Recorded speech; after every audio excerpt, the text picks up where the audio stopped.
All right, interesting question after Ohio State dominates Maryland. Who is Ohio State's best receiver?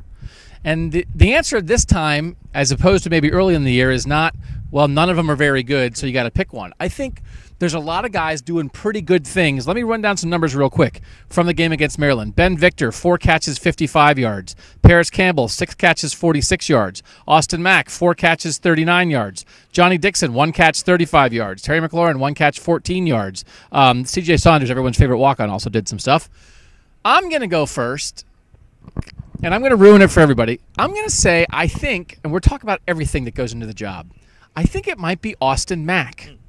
And I think they don't throw to him as much, but I think he is pretty reliable catching it. JT absolutely zinged the ball to him on 3rd down that Austin Mack bobbled but then caught.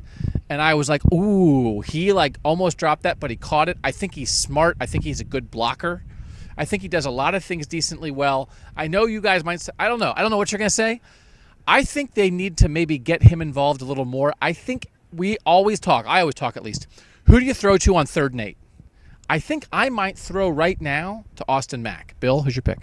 I was going to say Mack, but then I didn't. I decided I wasn't going to say him before you gave your answer. I think it's a really difficult question to answer. I'm going to say KJ Hill. I think he's the best route runner. I think he has the best hands. He's not as big as Ben Victor. He's not as big as Austin Mack. He's not as fast as Paris Campbell.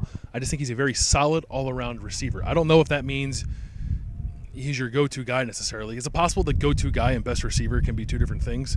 Like if you're looking for, I don't know, a jump ball in the end zone, I don't know if I'm throwing the KJ Hill, but if it's 3rd and 8, I might be looking for KJ Hill because I think he's almost always open. These guys, they have a lot of different skill sets. KJ Hill, by the way, 2 catches, 9 yards against Maryland. Tim, who's your pick? I'm going to go Ben Victor. I'm going to go with Ben because he's been consistent 3 consecutive weeks with a touchdown. He's gotten a lot better. He's emerged as a go-to target for JT Barrett in the red zone, had the fade touchdowns the past 2 weeks. This week, catches a nice slant off a dart from Barrett, which was a really impressive throw. He showed against Rutgers last week that he's more than just a red zone guy. I see him, as a guy that is just continuing to blossom. And I think every game we're seeing a little more from him. And if he continues his trajectory, all of a sudden you got 2 potential 6'4" pillars on either side of the offense in Mack and Ben Victor. There was a play, JT and Ben Victor had some miscommunication on a ball that JT threw in the corner of the end zone, and Ben Victor ran another route. I asked JT about that. He said it's like he made a check at the line, and probably Ben thought he usually goes the other way when he checks that. But JT immediately went and found him. It was sort of like, what are you doing? I think Ben Victor might have the best upside. I don't know if he's there right now in the all-around stuff, but I think the point we're trying to make, people, and sometimes it's hard to figure out what we're trying to say. I think the point we're trying to make is they have a group of guys who do some different things who I think all are coming along. Yeah.